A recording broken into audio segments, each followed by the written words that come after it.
Hello friends, welcome back to my channel. कैसे हैं आप लोग? आई होप अच्छे ही होंगे।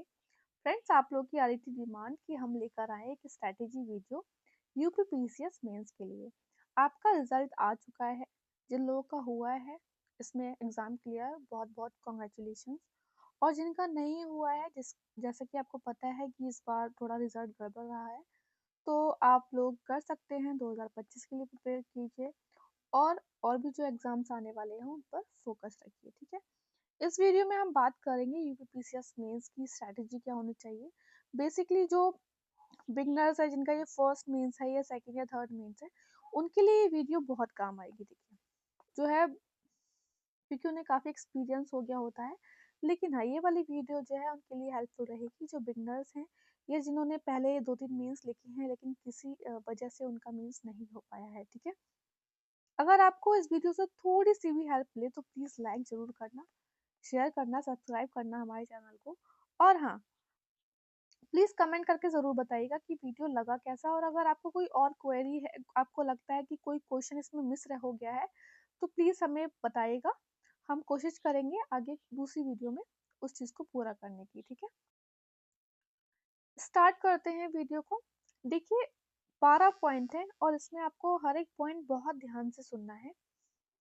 अगर आप मेंस दे रहे हैं तो प्लीज़ एक बार इस वीडियो को देख लीजिएगा। बाद में फॉलो करना या ना करना वो आपका अपना डिसीजन रहेगा।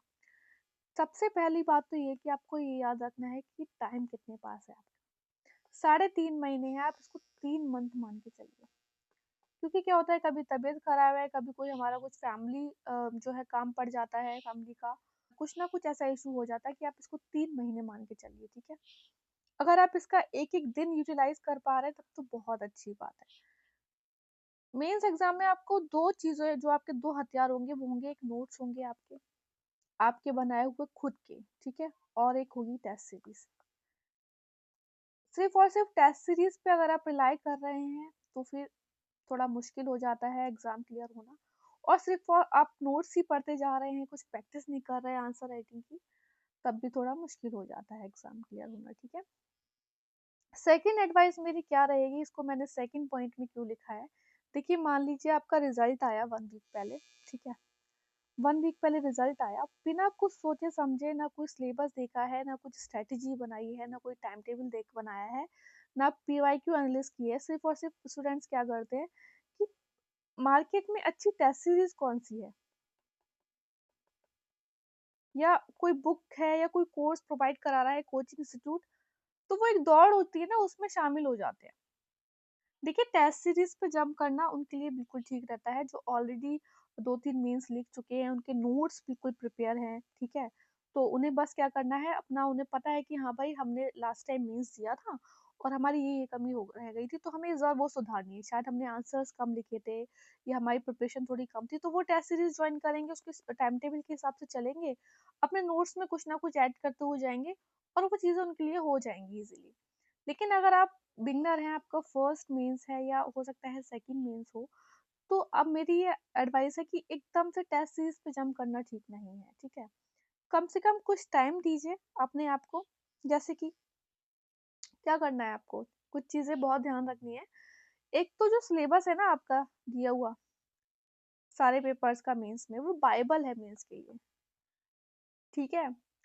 एक एक वर्ड आपको पता होना चाहिए कि अच्छा, वीमेन से रिलेटेड है तो हमारे जो सिलेबस है उसमें क्या पूछा है, एसएचजी से रिलेटेड है तो क्या पूछा है, पॉलिटी में क्या पूछा है, कॉन्स्टिट्यूशंस में, सोशल जस्टिस में क्या पूछा है, ठीक है, ज्योग्राफी में क्या पूछा है, रिवर्स वॉल्केनोज पूछा है, क्लाइमेट पूछा है, तो क्या दिया हुआ है लाइन में, सब पता होना चाहिए। एक कॉपी आप अपने जो जहाँ भी पढ़ रहे हैं वहां पे स्टिक कर लीजिए, और एक कॉपी आपके पास होनी चाहिए हमेशा। ज़्यादा नहीं, 7-8 पेज होते हैं, 4 पेजों में आ जाएंगे आपके।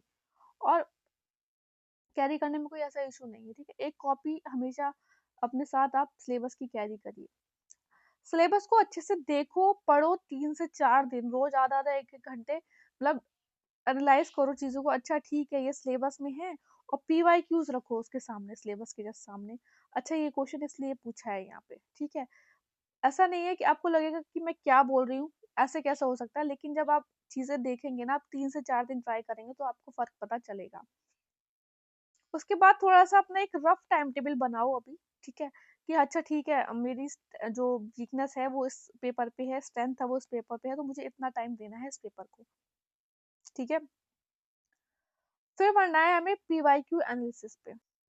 देखिए कल ही मैंने टेलीग्राम चैनल पे आपको सारे जो अच्छे अच्छे पीडीएफ्स थे इन सब के मैंने आपको प्रोवाइड कराया। हमारा टेलीग्राम चैनल आप जरूर ज्वाइन कर लीजिएगा, इसलिए मैं आपसे बोलती हूँ कि टेलीग्राम चैनल जरूर ज्वाइन कर लिया करो। और हाँ,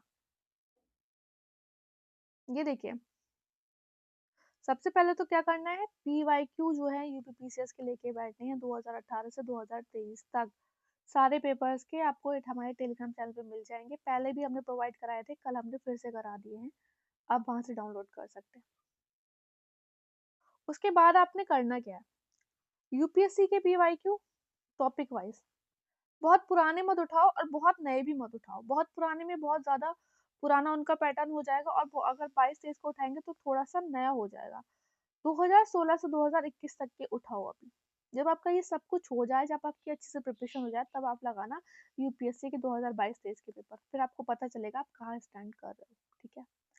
देखिए पेपर 1 to 4 के जो सॉल्यूशन है वो आपको हमारे चैनल पे मिल जाएंगे। हमने ऑलरेडी जो है वीडियो ऑलरेडी पीडीएफ आपको करवा दिए हैं अवेलेबल। फिजिक्स वाला के सारे मटेरियल आपको मिल जाएगा, ठीक है।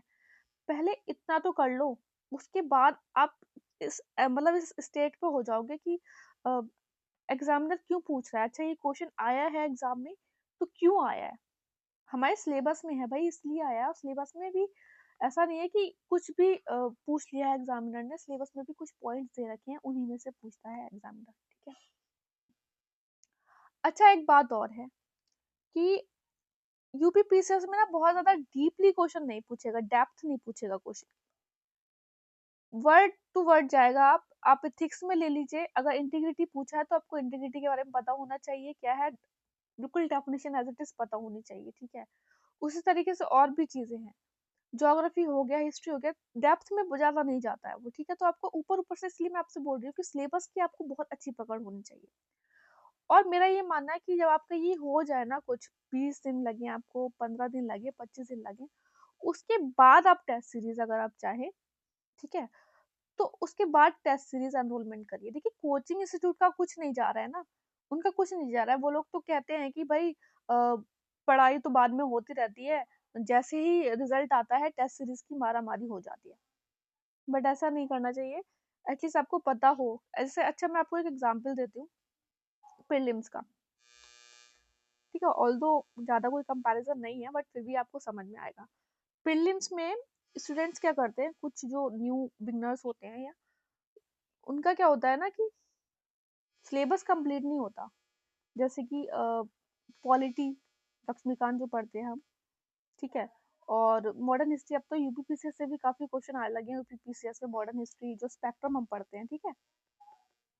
साइंस के अच्छे से हमने नहीं पढ़ा होगा टॉपिक, बट क्या करते हैं सीधे हम क्या करते हैं कि टेस्ट सीरीज पे जंप करते हैं। फिर टेस्ट सीरीज में क्या होता है, 100 क्वेश्चन है मान लीजिए, अब आपने पॉलिटी अच्छे से पढ़ी ही नहीं है, या ज्योग्राफी आपने अच्छे से पढ़ी ही नहीं है, पॉलिटी के 100 क्वेश्चन है, ठीक है, आप ठीक ठाक पढ़ लिया है आपने, एक दो बार रिवाइज, एक दो बार पढ़ लिया है, तो आपने 30 से 40 क्वेश्चन तो कर लिए, ठीक है, 50 क्वेश्चन में भी कर लिए आपने। बट बाकी जब 50 क्वेश्चन करने पे आए आप, तो आपने क्या, आप टेस्ट सीरीज का रिवाइज करोगे, फिर आप उस चीज को लाइटली ले लोगे, फिर आप दूसरा टेस्ट दोगे, फिर उन 50 में से आपके फिर से 40 जो क्वेश्चन होंगे वो गलत होंगे, फिर आप उसका रिवाइज करोगे। इस चीज में देखिए ना टाइम कितना जाएगा। और अगर आपके सिलेबस में पकड़ ही नहीं होगी तो आपको लगेगा यार ये लगता है नया टॉपिक है और बहुत इंपॉर्टेंट है, इसको और डेप्थ में पढ़ना चाहिए। लेकिन अगर आपको सिलेबस की पकड़ ही होगी तो आपको पता चल जाएगा कि कौन सी टेस्ट सीरीज में, कभी कभी क्या होता है टेस्ट सीरीज ना जानबूझ के ये लोग टफ बनाते हैं कोचिंग इंस्टीट्यूट, ठीक है। कुछ की होती है कि मॉडरेट होती है कि हाँ इजी क्वेश्चन भी होगा, टफ भी, तो बैलेंस करके रखते हैं वो लोग। आई होप आप समझ पा रहे होंगे कि मैं क्या कह रही हूँ, ठीक है। तो सबसे पहले जो आपको होना चाहिए ना, आपका पॉलिटी, ज्योग्राफी, हिस्ट्री, ये तीनों चीजें तो यार मेंस में भी काम आती हैं आपके। आपको पता होना चाहिए कि पॉलिटी में कॉन्स्टिट्यूशनल बॉडीज कौन सी हैं, पावर्स क्या है, प्रेसिडेंट की पावर क्या है, गवर्नर की पावर क्या है, ज्योग्राफी में रिवर्स वगैरह पता होना चाहिए आपको, क्लाइमेट का जो पूरा है चैप्टर अच्छे से पता होना चाहिए। हिस्ट्री में आपको पता होना चाहिए कि नॉन कॉपरेशन मूवमेंट क्यों हुआ था, क्या रीजंस थे आप उसके, और जो स्वदेशी मूवमेंट हुआ था उसमें क्या हुआ था, सब पता होना चाहिए। क्विट इंडिया मूवमेंट हुआ था, क्या रीजंस थे उसके, कितना सक्सेस रहा कितना नहीं, तो ये सब आपको पता होना चाहिए और यही से मीन्स में क्वेश्चन आते हैं। और इसका जो बेस बनता है वो प्रीलिम्स में बनता है, ठीक है। कोई बात नहीं, प्रीलिम्स में नहीं हुआ तो एटलीस्ट अब बना लो आप बेस अपना पहले, किसी भी टेस्ट सीरीज के चक्कर में पढ़ने से पहले 15 से 20 दिन अच्छे से करो, ठीक है चीजें। उसके बाद टेस्ट सीरीज पे आपको 1 महीना लग रहा है, कोई बात नहीं, आप 1 महीने अच्छे से पढ़ो, 1 से 1.5 महीने।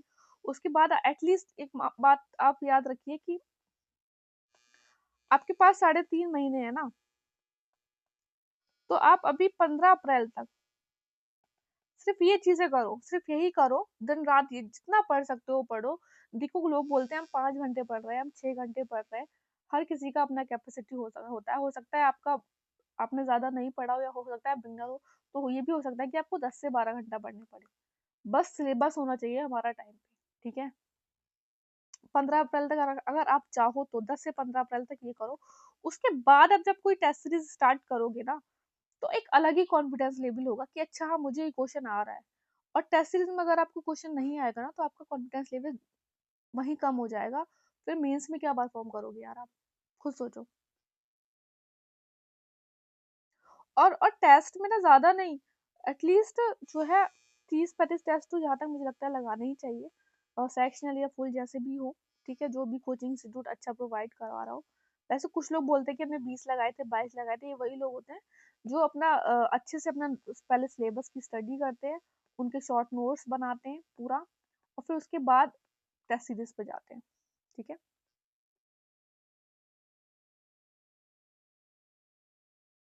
अब बात कर लेते हैं हम फोर्थ टॉपिक की, जो कि ये भी बहुत ज़्यादा इंपॉर्टेंट है, इसको बहुत ध्यान से सुनना। और ये खासकर जो आपका पेपर 2 है और पेपर 3 है ना, उसके लिए बहुत इंपॉर्टेंट है। ये पॉलिटी वाला और जो इकोनॉमिक वाला पेपर होता है जीएस का, उसके लिए बहुत ज़्यादा इंपॉर्टेंट है। देखिए करंट टॉपिक्स के लिए आपको क्या करना है, जो विजन आईएएस की मंथली मैगजीन आती है, जैसे आपका एग्जाम जो है वो जून में है, जून में है ना, हाँ, तो आपको क्या करना है, कम से कम नहीं तो अक्टूबर से लेकर मई तक, क्योंकि आपका एग्जाम जो है वो लास्ट वीक ऑफ जून में है, तो मई तक, ठीक है। इन सब के आपको एक हॉट टॉपिक्स जो है लगभग लगभग आप बना लो, 50 से 60 टॉपिक ही होंगे, इनकी लिस्ट बना लो। और उनमें जिस तरीके से क्वेश्चन पूछा जाता है, आपका इंट्रो, 5 पॉजिटिव नेगेटिव कंक्लूजन, ये सब कोशिश करो कि अभी ठीक है, अगर आप 2 पेज में आ रहा है ना, 2 पेज में लिख लो, बाद में अपने शॉर्ट नोट बना लेना कि 1 पेज में आ जाए, ठीक है। ये जो नोटबुक है ना, ये आपके साथ हमेशा होनी चाहिए, एक सिलेबस की और ये वाली नोटबुक। अगर न्यूज़पेपर में कोई हॉट टॉपिक आ रहा है तो आप नोट कर लो कि अच्छा ठीक है ये है, ठीक है। अगर विजन इसको अच्छे से कवर करेगा तो ठीक है, अपनी जो है अच्छे से चीजें सर्च करूंगा, और भी साइट्स हैं वहां से देखूंगा, ठीक है। एक कॉपी बना लो, उसमें एक टॉपिक ऐड करते रहो, जैसे कि न्यूज में बहुत सी चीजें आती रहती हैं आपकी। ऐसा चीज हो गया वुमेन एम्पावरमेंट, कल ही का जो न्यूज़पेपर है उसमें मैंने देखा था, वुमेन से रिलेटेड द हिंदू में बहुत अच्छा आर्टिकल आया था। करप्शन, साइमल्टेनियस इलेक्शंस, इन सब का, ये कुछ टॉपिक्स ऐसे हैं ना, लॉर्ड फेयर के वही 50 टॉपिक हैं, बहुत ज्यादा नहीं है।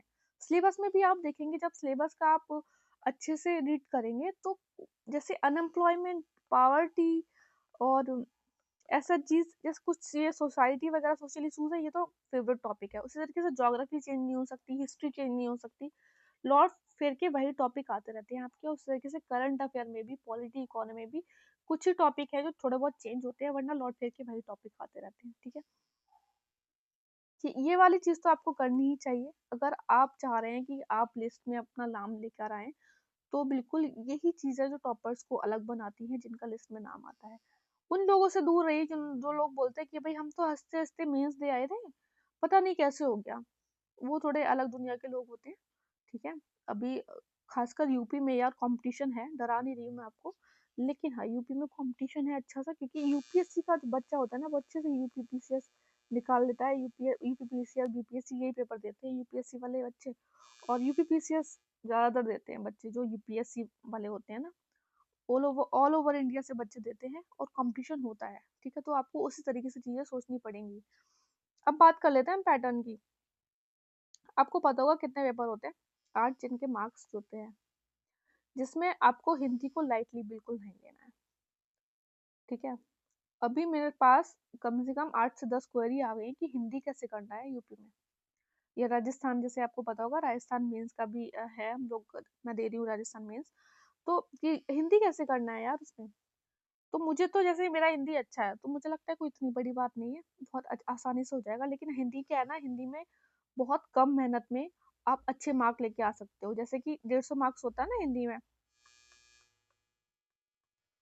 आप अच्छे से पढ़ोगे ना, उसके पी वाई क्यू लगाओगे 5 से 6 साल के, और कुछ अच्छी टेस्ट सीरीज लगा लोगे, और या यूपी यूपीएससी का पी वाई क्यू भी देख सकते हैं आप, क्योंकि विलोम वगैरह हो गया, ये तो काफी हेल्प मिलेगी आपको ग्रामर वाले उसमें।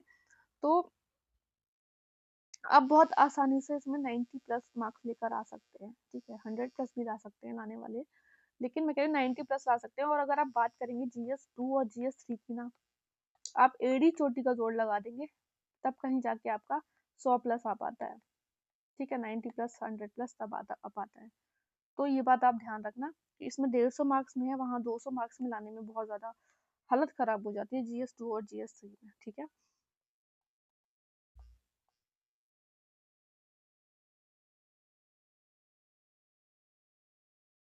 देखो पी वाई क्यू करना है, कोई बुक ले लो अच्छी सी, मैं आपको बता दूंगी। अगर आप चाहते हो तो कमेंट बॉक्स में कमेंट करिएगा, मैं बता दूंगी आपको। और कुछ टेस्ट सीरीज, अगर आपका जैसे हिंदी वीक है ना, कुछ बच्चों का जैसे इंग्लिश मीडियम होता है तो उनका हिंदी होता है वीक, ठीक है, नो डाउट होता है किसी किसी का। कोई कोर्स ले लो यार, कोई दिक्कत वाली बात नहीं है, इजीली मार्क्स तो स्कोर करने ही है ना हमें। ज़्यादा हिंदी का कोई ज़्यादा महंगा कोर्स नहीं आता, 2 से 3 हज़ार में आपको, और वो सारे एग्जाम्स में काम आएगा आपके।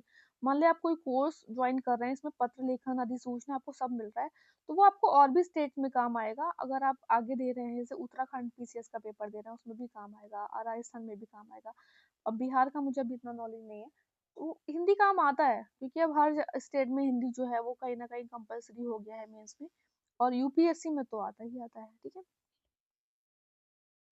ऐसे की बात करें तो ऐसे को भी बिल्कुल लाइटली नहीं लेना होता है। एटलीस्ट आपको 20 ऐसे तो लिखने चाहिए बिफोर, जो अब आप एग्जाम हॉल में दे रहे हैं ना, तो उससे पहले आपको 20 ऐसे तो लिखने चाहिए।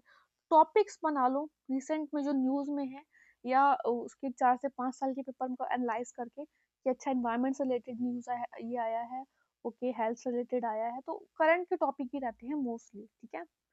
तो उसमें आप थोड़ा अपना वर्क करके रखो कि आपने क्या जो है लिखना है, एनेक्डोट्स कैसे लिखने हैं, और अगर कुछ कंक्लूजन लिखना है तो कैसे लिखना है, इसमें थोड़ा सा वर्क करना पड़ेगा आपको, ठीक है। अब बात कर लेते हैं GS1 की।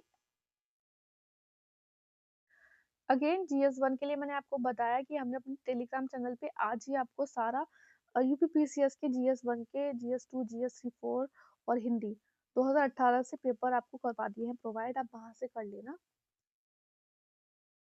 डाउनलोड, ठीक है। और इसके बाद देखिए हिस्ट्री ज्योग्राफी में भी इजीली मार्क्स आ जाते हैं, बस थोड़ा रटना पड़ता है चीज़ें, और वही करना है आपको कि आपको यूपीएससी के पीवाईक्यू लगाने हैं कम से कम। मैं आपको एक मिनट सिलेबस दिखा देती हूँ। देखिए अब ये आपका फर्स्ट जो है, इसमें क्या है कि इंडियन कल्चर, उनकी आर्ट फॉर्म, लिटरेचर, ये सब आपको एंशियंट टू मॉडर्न टाइम्स, ठीक है। तो अब यहाँ पे इन्होंने वैदिक लिटरेचर पूछा है, उसी तरीके से आपको गुप्ता आर्किटेक्चर के बारे में पूछ सकता है, चोला आर्किटेक्चर, ये सब है ना, गुप्ता आर्किटेक्चर, चोला आर्किटेक्चर, हड़प्पन सिविलाइजेशन में, इसमें हड़प्पन सिविलाइजेशन में ऊपर एक क्वेश्चन पूछा हुआ था, देखा था मैंने। देखिए मौर्य आर्ट हो गया, आर्किटेक्चर हो गया, ये सारा आपका यूपीएससी के पीवाईक्यू में पूछा जा चुका है ऑलरेडी। इसीलिए मैं आपको बोल रही हूँ कि आप कम से कम 2016 से 2021 तक के पेपर जरूर लगाना, 22-23 की भी लगाना, लेकिन अभी मत करना। जब आप प्रिपेयर हो जाओ अच्छे से, फिर उसके बाद देखना, ठीक है। 2016 से 2021 तक के पेपर यूपीएससी के जरूर लगाना, उससे आपको बहुत कॉन्फिडेंस मिलेगा, और डायरेक्ट क्वेश्चन आने के भी चांसेस हो जाते हैं बहुत अच्छे, ठीक है। जैसे कि अनएम्प्लॉयमेंट है, तो अब इसमें अनएम्प्लॉयमेंट वगैरह पूरा देखिए है आपका, अर्बनाइजेशन इशू है role of women in society, population, communalism, regionalism, secularism, ये सारे क्वेश्चन बहुत अच्छे अच्छे क्वेश्चन ऑलरेडी यूपीएससी में पीवाईक्यू में आ चुके हैं। तो प्लीज आप कम से कम 5 से 6 साल के पेपर जरूर लगाना। फिर जब आप यूपीपीसीएस के उस पे आओगे या फिर पहले यूपीपीसीएस के पीवाईक्यू लगा लेना फिर यूपीएससी, दोनों में आप देखोगे आपको बहुत कॉन्फिडेंस मिलेगा एक के पेपर लगाने के बाद। ठीक है, जैसे कि देखिए वुमेन ऑर्गेनाइजेशन का, ठीक है, और 1857 रिवॉल्ट ऑलरेडी कितनी बार यूपीएससी में पूछा जा चुका है। ठीक है, architecture feature of temple of Naga temples again पूछा जा चुका है बहुत बार यूपीएससी में। ठीक है, पीवाईक्यूज में।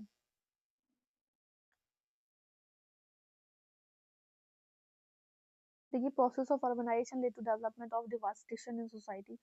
अर्बनाइजेशन में अगर आप देखेंगे तो विजन में ही, अगर आप लास्ट के 5-6 मंथ की मंथली मैगजीन देखेंगे तो अर्बनाइजेशन में ही कुछ अगर रिसेंटली कुछ न्यूज़ होगी तो वो लोग क्या करते हैं ना कि अर्बनाइजेशन देके टॉपिक देंगे, उसके बाद पूरा बता देंगे। और अगर कुछ महीने पहले भी कुछ न्यूज़ होगी तो बॉक्सेस में बता देते हैं कि रिसेंटली ये न्यूज़ भी थी। और पूरा जो है आपके पॉजिटिव नेगेटिव प्रॉब्लम्स और उनका सॉल्यूशन पूरा देते हैं यार वो लोग। ठीक है, तो इसीलिए विजन का जो है इम्पोर्टेंस इसलिए बढ़ जाता है यहाँ पर। देखिए right shot on temperate cyclone already पूछा जा चुका है आपके यूपीएससी के पीवाईक्यूज में। ठीक है, माइग्रेशन बहुत ही फेवरेट टॉपिक है, यहाँ पे पूछा जा चुका है, यहाँ पे पूछा है इन्होंने, सिलेबस में दिया है तो वो डायरेक्ट उठा दिया है, बहुत ज़्यादा डिटेल में नहीं जाते हैं। देखिए ह्यूमन माइग्रेशन, ठीक है। उसी तरीके से अगर बात करते हैं, देखिए जीएस 2 की अगर हम बात कर लें, यहाँ पे सिलेबस ओपन हुआ है तो हम बता देते हैं आपको कि अगर रिसेंटली कोई कॉन्स्टिट्यूशनल बॉडी न्यूज में है, फाइनेंस कमीशन न्यूज में है, इलेक्शन कमीशन न्यूज में है, कोई भी कॉन्स्टिट्यूशनल या नॉन जैसे नेशनल ह्यूमन राइट कमीशन से यूपीएससी में बहुत बार क्वेश्चन पूछा जा चुका है। ठीक है, कि उसकी जो है पॉजिटिव नेगेटिव पार्ट्स और ये सब के बारे में। उसी तरीके से इलेक्शन कमीशन भी बहुत ज़्यादा न्यूज़ में रहता है। और गवर्नर अगर कोई न्यूज़ में है, अगर प्रेसिडेंट का कोई रिसेंटली कुछ इम्पीचमेंट मतलब कुछ ऐसी बात हो रही है रिसेंटली न्यूज़ में है बहुत ज़्यादा अपने पार्ट्स को लेकर, ये सब इसी तरीके से क्वेश्चन आते हैं। और ये सब आपको एक मिल जाएगा ना, आइडिया जो मिलेगा आपको यूपीएससी के पीवाईक्यू से मिलेगा। इसीलिए मैं आपसे बोल रही हूँ कि आपको बहुत अच्छे से रिप्रेजेंटेशन ऑफ पीपल एक्ट हो गया, आपका डिलिमिटेशन कमीशन इस बात बहुत न्यूज़ में है। ठीक है, और एसएचजी से देखिए एक क्वेश्चन चांसेस रहते हैं एसएचजी या एनजीओ से आपका आए ही आए, तो ये आप चीज़ें आपको बहुत अच्छे से करनी है। एंड वल्नरेबल सेक्शन सारा ये यूपीएससी का ही तो सिलेबस है यूपीपीसीएस में मोस्टली, तो आपको पीवाईक्यू तो देखने ही पड़ेंगे। ठीक है, आईआर में भी बहुत ज़्यादा हेल्प मिलेगी आपको। पॉलिटी आईआर में जो है वही क्वेश्चंस आते हैं जो कि रिसेंटली न्यूज़ में है।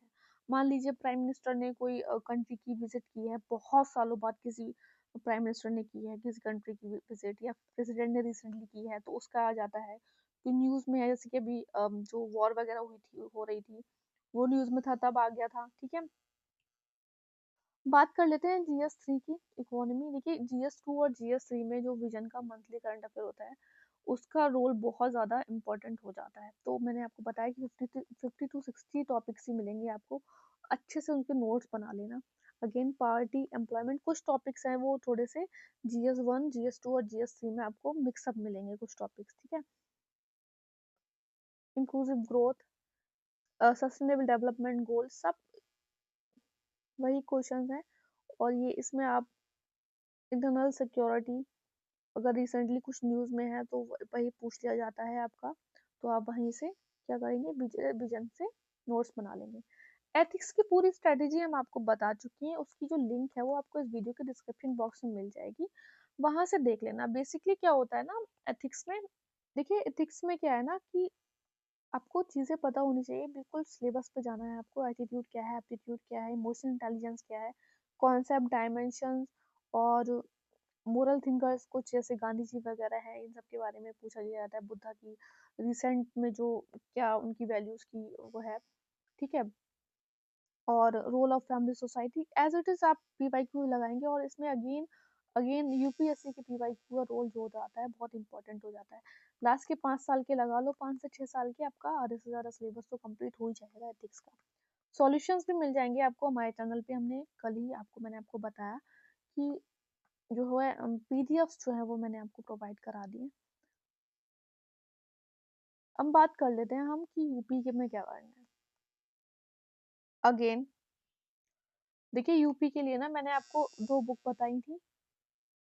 आपको सिलेबस के अकॉर्डिंग टॉपिक के नोट बनाने हैं, जिस तरीके से एथिक्स वगैरह में बनाने हैं, सिलेबस को पकड़ना है बस। 2 बुक्स हैं, आप इन्हें ऑनलाइन ऑर्डर कर सकते हैं। और एक ये तो है राकेश सारस्वत सर की बुक, ठीक है, यूपी के लिए अच्छी बुक है ये।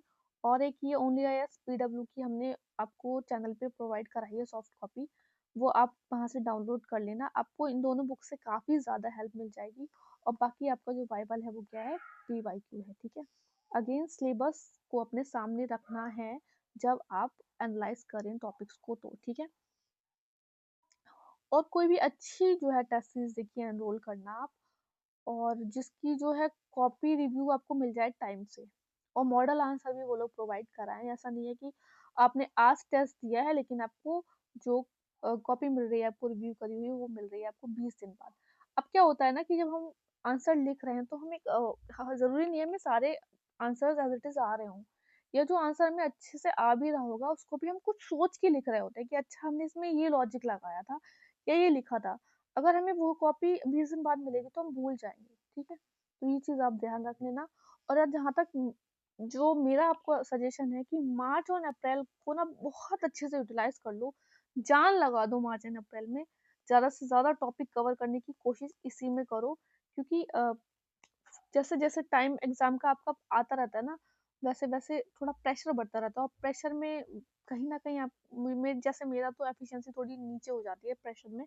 तो मार्च एंड अप्रैल को बहुत अच्छे से कि हाँ हमें 8 से 10 घंटे पढ़ना है, ठीक है। और हमें ये टॉपिक करने मतलब करना ही करना है, कैसे भी करके, ठीक है।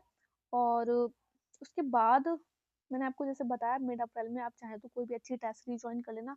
मिड अप्रैल से 15 मई 15 जून, आपके पास 2 2 सवा 2 महीने होंगे अच्छे से टेस्ट सीरीज वगैरह देने के लिए, ठीक है। और सबसे अच्छा जो रीज़न वो ये भी रहता है, मार्च एंड अप्रैल का मौसम बहुत अच्छा होता है, ना बहुत ज़्यादा गर्मी ना ठंडी, आप अपना 100% दे सकते हैं उसमें बहुत अच्छे से। फॉर एनी सजेशन, कोई और क्वेरी आपकी रह गई हो या आपको कोई बात हमारी अच्छी ना लगी हो तो प्लीज़ हमें कमेंट बॉक्स में ज़रूर बताइएगा। लाइक कर दीजिएगा, शेयर कीजिएगा, सब्सक्राइब कीजिएगा। और हाँ, अगर आप यूके पीएससी के लिए प्रिपेयर कर रहे हैं, अगर आप यूके पीएससी के लिए प्रिपेयर कर रहे हैं और आने वाला एग्जाम है UK PCS, UK lower PCS, ACF, FRO, तो आप हमें प्लीज़ व्हाट्सअप कीजिएगा। नंबर जो है आपको इस वीडियो के description box and comment box में मिल जाएगा। कोर्स ऑलरेडी चल रहा है, आपके ही साथियों ने, बहुत लोगों ने ऑलरेडी एनरोल कर लिया है, ठीक है। अच्छे से पढ़ते रहिए और प्लीज़ हाँ इस वीडियो को लाइक करना, शेयर करना एंड सब्सक्राइब करना। All the best, take care.